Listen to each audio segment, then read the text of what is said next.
तर पाप चाहिँ पापकै रूपमा देखियोस्। रोमी 7:13। पापलाई हलुका नसम्झनुहोस्। जब हामी सुरुमा क्रिस्चियन बन्छौँ, हाम्रो मन धेरै संवेदनशील हुन्छ। हामी परमेश्वरलाई रिसाउन नदिन निकै सचेत रहन्छौँ। नयाँ विश्वासीहरूमा एक पवित्र डर हुन्छ, सधैँ उहाँलाई प्रसन्न पार्न चाहन्छन्। तर समयसँगै हामी कम सावधान हुन सक्छौँ। हाम्रो वरपरको संसारले हामीलाई प्रभाव पार्छ अनि हामी केही पापहरूलाई साना र महत्त्वहीन ठान्न थाल्छौँ।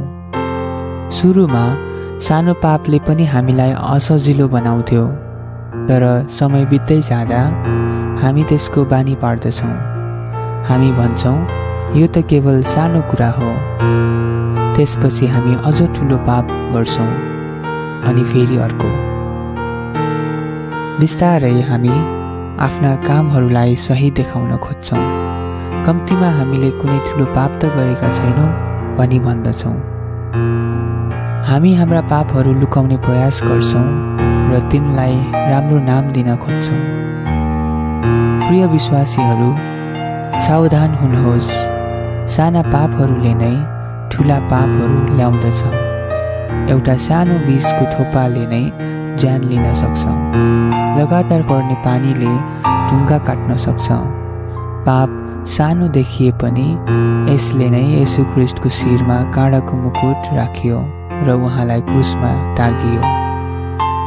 यदि हामीले पापलाई परमेश्वरको दृष्टिकोणबाट हेर्न सक्यौँ भने हामी यसबाट भाग्ने थियौँ, सर्पबाट बस्न भागे जस्तै।